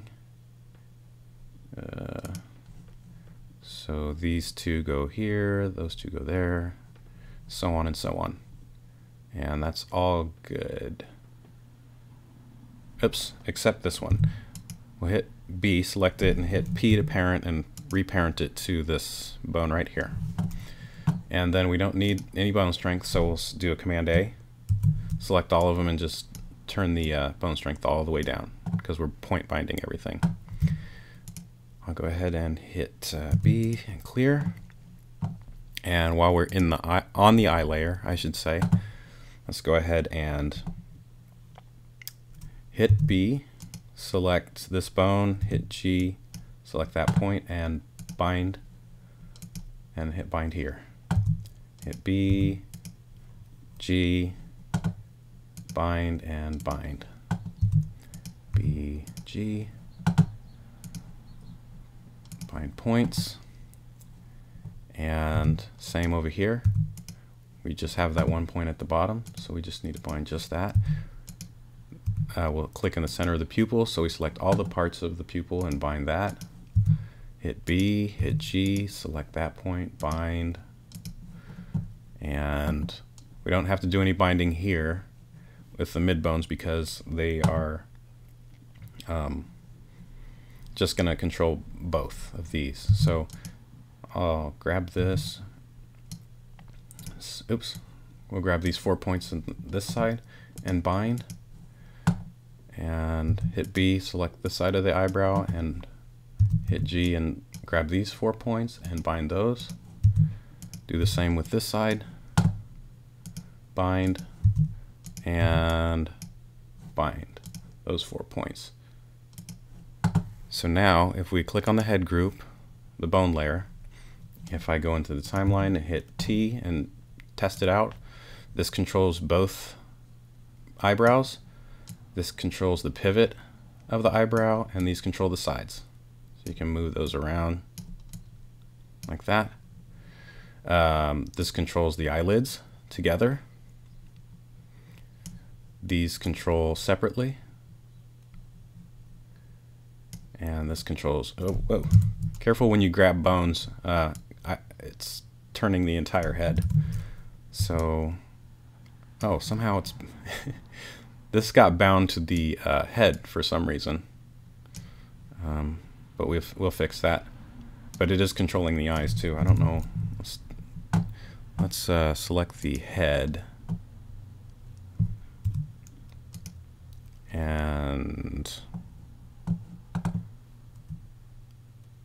I don't want that to be bound to anything.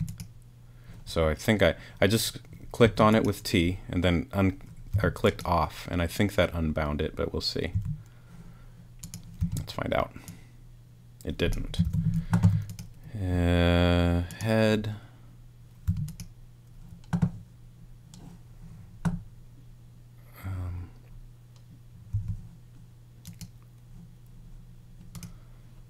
Hit B and deselect.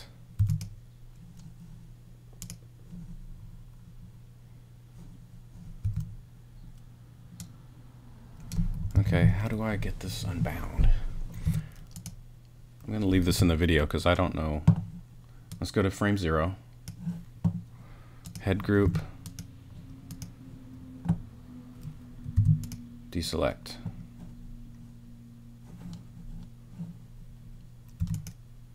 Okay, it doesn't look like it's bound to anything. Let's go back in the timeline. and it is.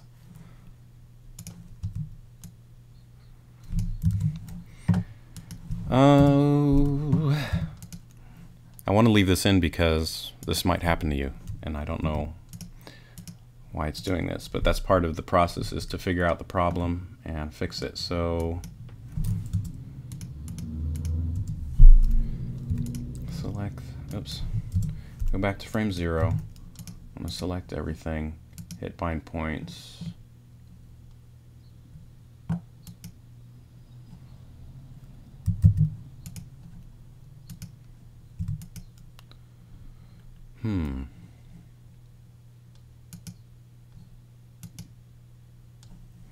That is really weird.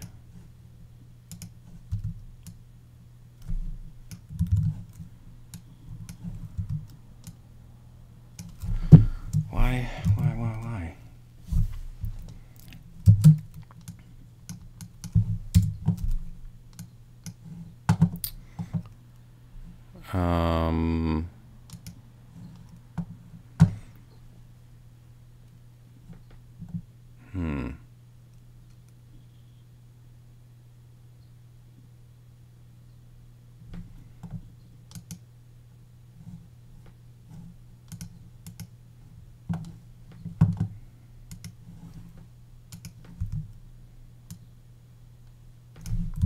Okay, I think what I did to unbind the head to the pupil bone is I went back to frame 0.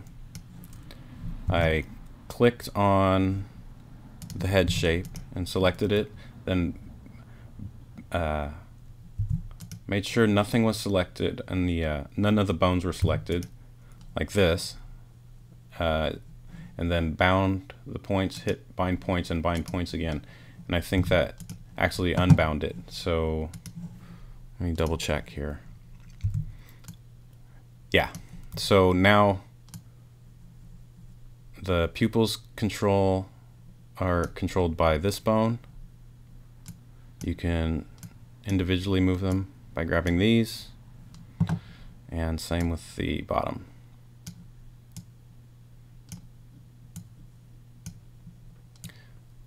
And there you have your eye rig. Okay. Now, now we're going to create mouth shapes. And within the head group, let's go ahead. I'm going to click on eyes just because it's the top layer of the head group, and we're going to go back to frame 0. And we'll go ahead and make a switch layer, and we'll call this mouths.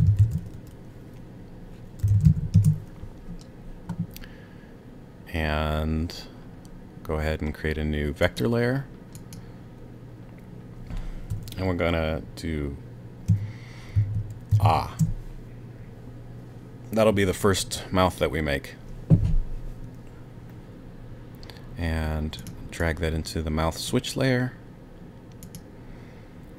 And let's just go ahead and kind of go to the side a little bit. Select Ah. I'm going to use the I'm turning autofill and auto stroke off for a second because I want to draw this. Let's see how I want to do this. I'll draw a square, add some points,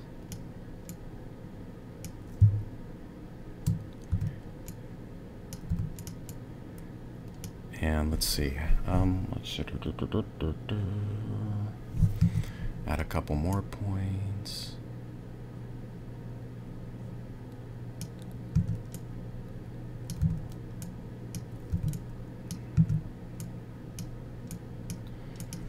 Like that. It's gonna look kind of crazy. I'm gonna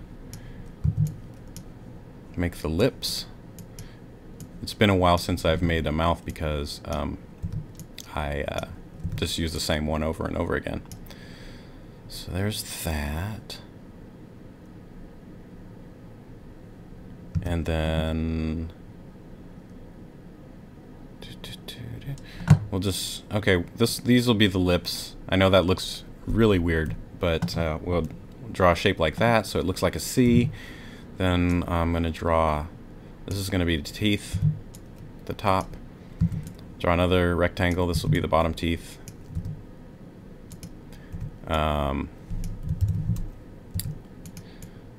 And we'll draw a circle, that'll be the tongue. And we'll draw another square.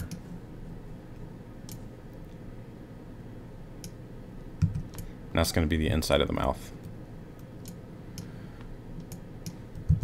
Now this looks super crazy, but as I color it, you'll see what's going on here. Okay, so this is the backmost layer, which is going to be the back of the mouth. So I'm going to hit U and select it, and select black. Turn off the style because we want to make a new one, and then we're going to call this inside mouth. And we'll select black and hit spacebar. Now we want to make the tongue, so we'll select the tongue. Oh, and it's being masked. Let's double click on the mouse for a second and mask, and don't mask this layer, just so we can see it. And we'll go back into the Ah, and then we've got the tongue. So we're gonna take off the style, select pink. I'm gonna select pink again with the stroke, holding shift down, then make that a little darker, and hit spacebar and call this a new style. We'll just call it tongue. Tongue.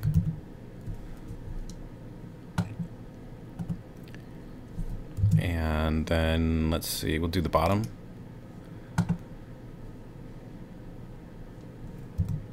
Oops.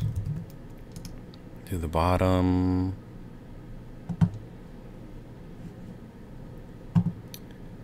Hit spacebar. Take off that. Make the white. Teeth. Color. Select the top one. Hit spacebar. That's already teeth color, so it's good to go. And then we'll select the lips, which is that last layer, and we'll go ahead and select the skin color, and we're going to have the fill only, and hit spacebar,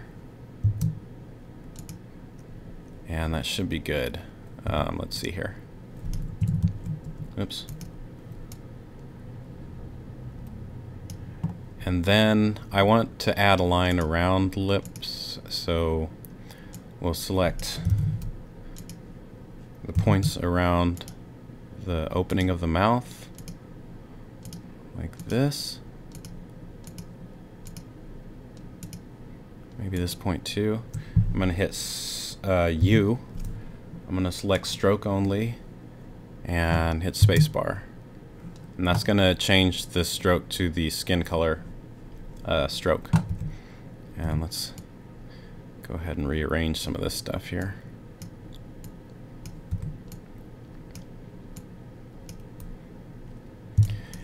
And so the first, let's move all this stuff around. Move the teeth in, curve this out. I'm gonna use W and we'll curve the lips out like this. Kind of Family Guy, Seth MacFarlane-ish mouths. Probably don't need that. Try and take out some points that I don't need, just deleting them. So the first shape that we're going to make is ah. So I'm going to hit G. I'm going to grab everything on the bottom of the mouth, the tongue, teeth, and all that. Hit T and move it open. Let's move the inside of the mouth to here.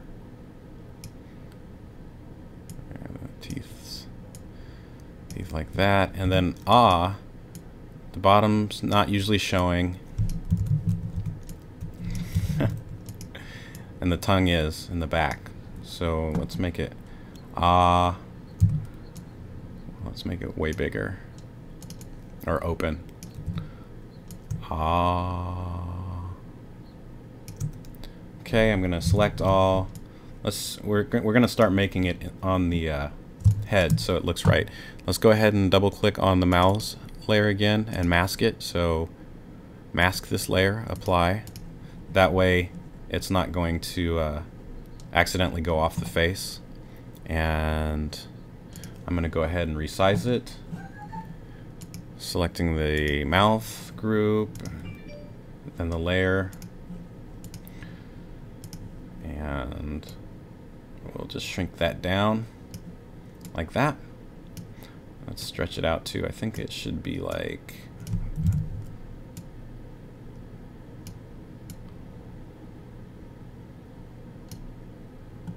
we'll just do that for now. And actually, let's go into ah. I'm gonna hit Q and select the teeth.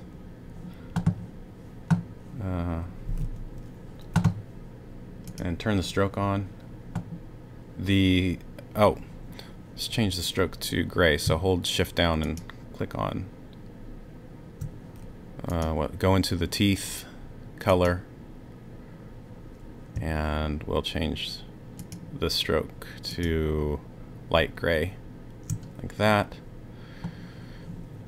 And where's the other one? Let me just move the teeth up for a second so I can make sure that it's colored, and turn the stroke on that also.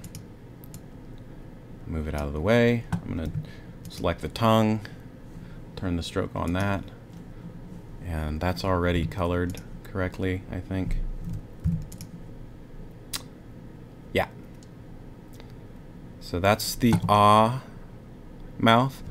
Now, I just like using the same mouth artwork for all of the sounds.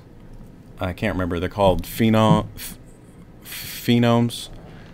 Whatever. It's the shape of the mouse. The A, E, I, O, U, and the consonants and closed mouth and all that. I'm going to use the same artwork.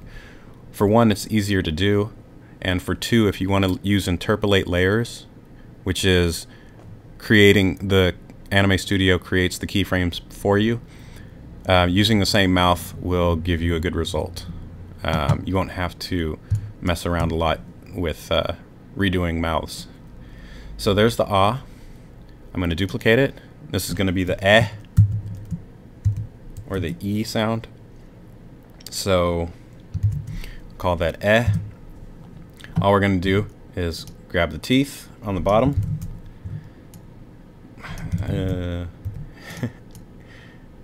Put them up to about here, or like that. Hit G, grab everything on the bottom jaw by dragging over it. We'll hit T and just move it up, and that's eh. Okay? And then we'll do another duplication, and we'll do this. I'm just going to call this cons. This is the consonants. This is used for a lot of letters like T or D or anything where the teeth are together.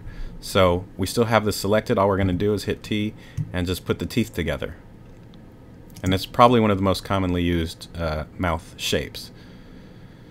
And then, oops, cons. Okay. A, E, A, O. So we can go ahead and duplicate again. I'm going to grab the mouth and move it down a little bit. I'm going to move the teeth out of the way. And I'm going to grab these, oops, I'm going to grab these points, hit T, grab the mouth shape, and we're going to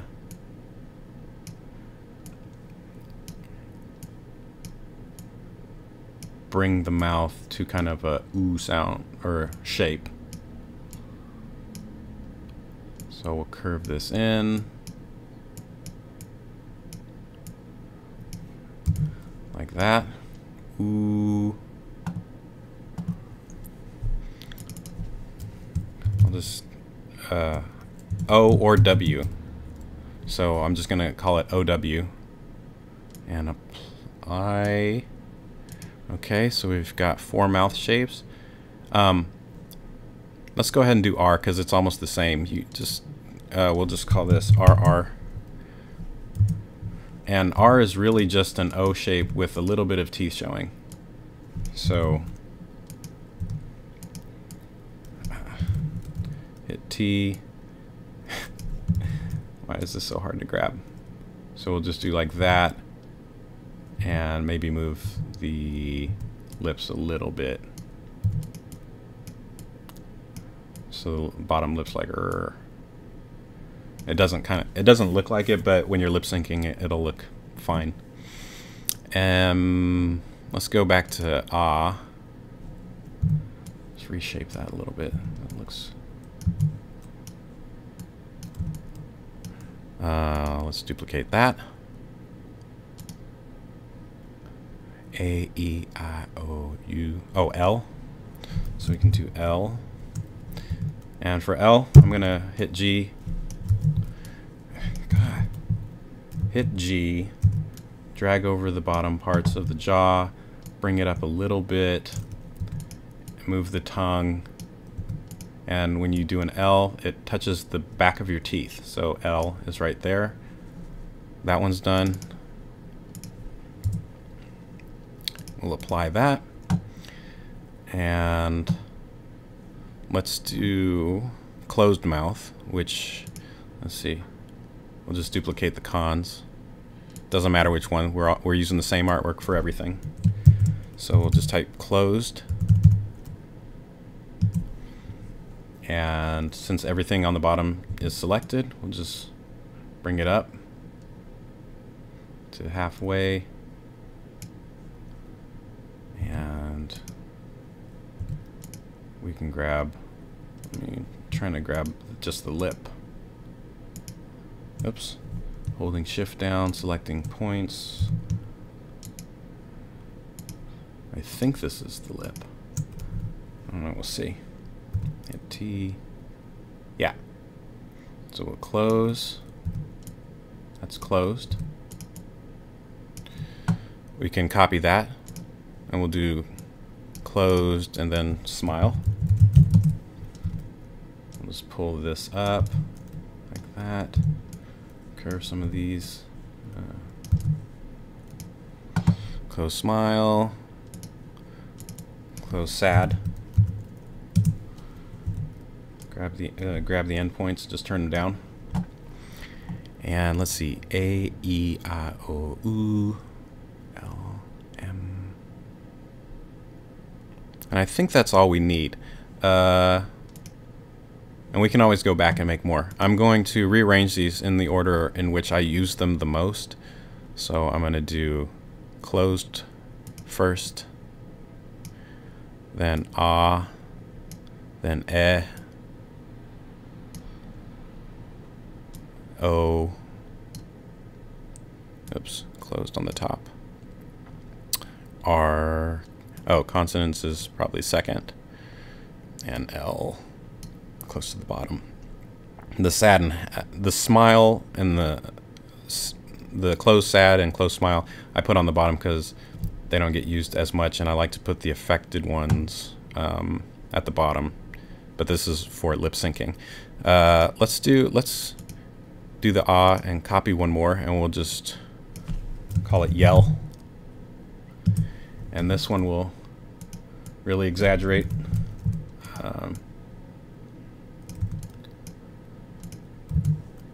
Reshape it.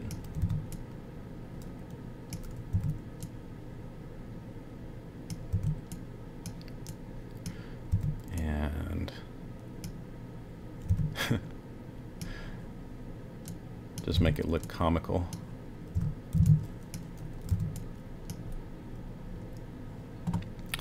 That looks good. And we'll put this at the bottom. And I think we have all of the mouths now. So let's go ahead, and I'm gonna add a vector layer. This one will be the nose. And we're gonna select the skin color.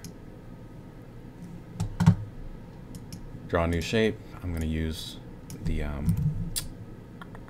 square, autofill, auto stroke. Draw it right here. And the nose we don't want to mask, so we'll double click on it, click masking, don't mask this layer, and apply. That way when the head's turned, it'll show up. So we'll just go ahead and draw a nose. I'll add some points.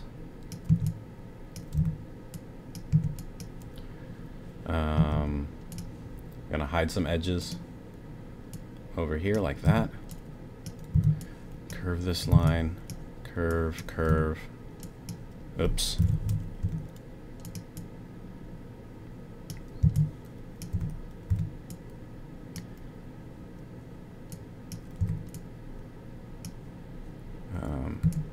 Use the width tool to maybe bring some of those down.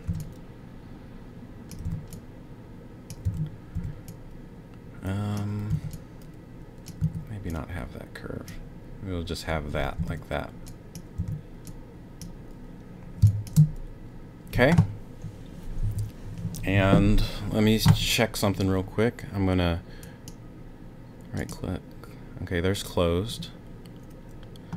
And since the mouths are all in one layer, we can go ahead and hit translate layer and just move it where you need it to be. Change the nose.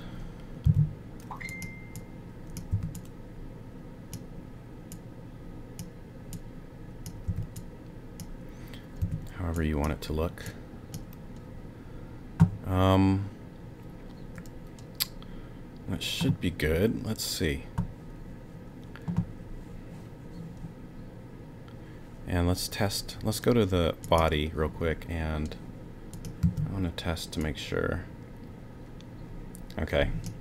The head group, we need to, if you saw that, I went to the body bones, and when I move it, it moves the ears, the hair, and the neck, but not the head.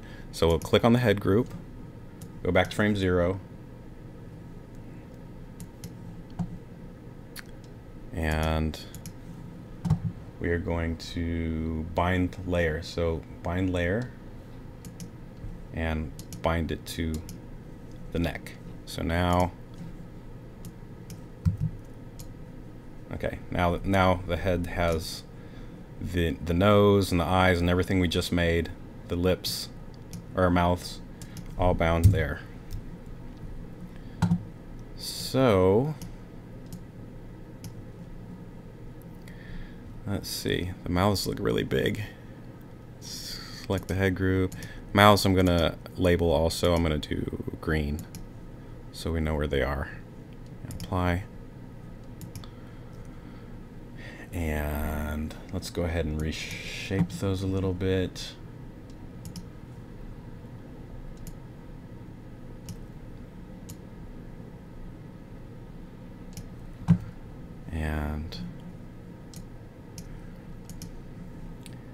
And now to add accessories like hats or things like that, all you have to do is add them into the head group. So I'm going to add a switch layer, and I'm going to call this facial hair,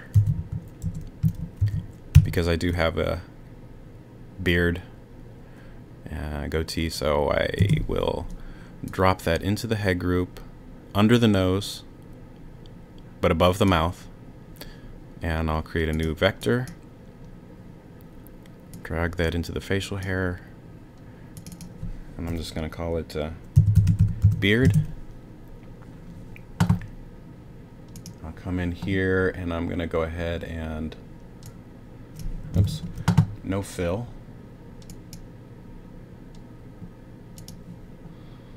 And no stroke. I'm just going to draw a box over and then a box on top of that, and I'm going to hit U, select the outer box, then the inner box. Oops. Why isn't this? We do want to fill. Let's do both. And okay, so the fill and stroke are both on now. I just wanted to draw the two squares first.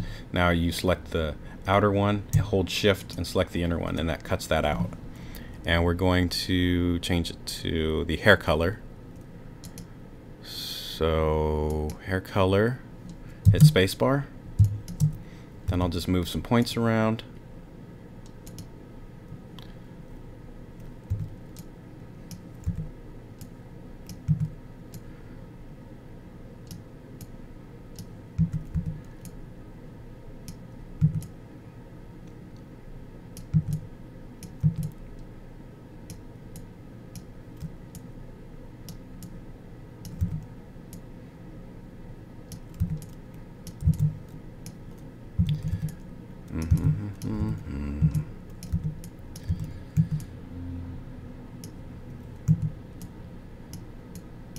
I have a little bit of hair going up to the lips, so we'll just do that like that.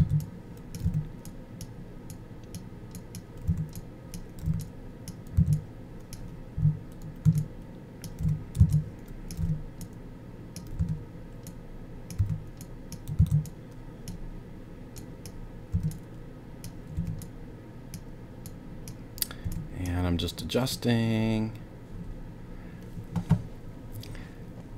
And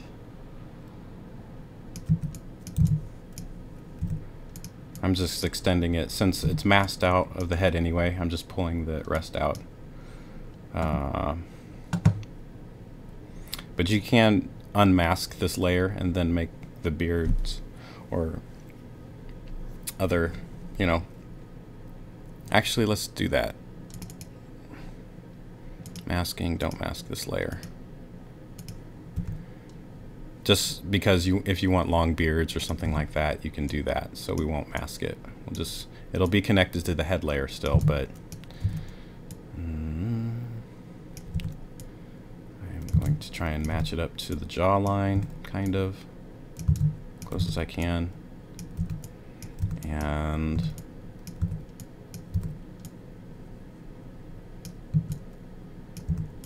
where is it? There it is. Curve that out. Could just connect the hair all the way up. I think it fades though, so we'll just do that. I'm gonna take the stroke out of this one. And it's not exactly how I have mine, but I mean my original model. But we'll move the mouths a little bit more, like that. Maybe a little smaller. There we go. And you can always go back and adjust everything. Eyes, mouths, hands, all that jazz. And there is your character. Okay, I just wanted to give a little summary for everything for this super long schmega tutorial. We learned how to create the shapes for our character, rig the character, create eyes, switch layers, mouths. So you pretty much have everything you need to get started on creating animation, or with a character with this. And this is just the way I do it. There's several other ways to do it. Go check out other people's tutorials on how they create characters. They're all good. I just wanted to show you, so this is the character that I always use for my animations. This is the original one just because I have a lot of other switch layers added to it. So for instance, I have headgear, I have hats, I have berets, I have a boxing headgear, hats, a doctor's mask, eye patch, Viking helmet. I mean, and I could keep adding to this, so it's just one huge collection of artwork for one character. So I can put on a combat helmet. If I go to the tops, I can put on the puffy jacket and change the boots. So I can go down to my shoes, the back shoes, and I'll go ahead and select combat boots and change the back leg to boot cut. So it changes the artwork for the pants. And this is all some things that you can do if you've watched this whole tutorial. So you can literally make thousands of characters if you want. I'll do combat boots forward and change the boot cut on that one. And front arm, I'll make long sleeves.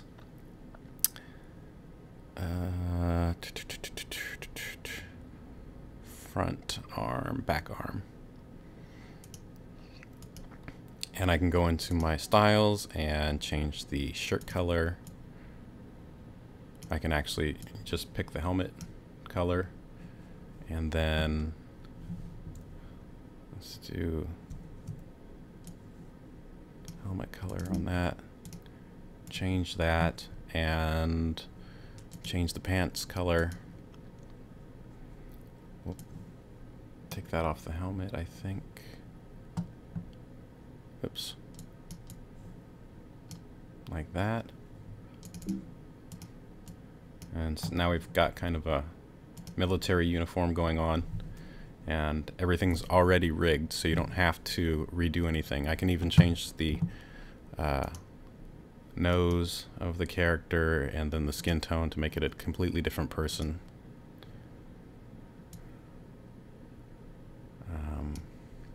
Let's go into skin. Make this a white guy, and I can change the facial hair. She's got big sideburns, and let's see what other stuff do we got here. Handlebar mustache. So you can make thousands of characters with this rig. So yeah, you can do it yourself. I'm planning on after I get this all completed, I'm going to try and sell this on Content Paradise or even on my own website. If anybody's interested, go ahead and leave me any comments or feedback that you have about it. But I wanted to just put that information out there that you can do this yourself. It's pretty easy to do. It's just time consuming. So that's it for creating characters, at least the way that I do. So if you have any questions or comments, just leave them down below. Thanks. And sorry it's the video is so long again.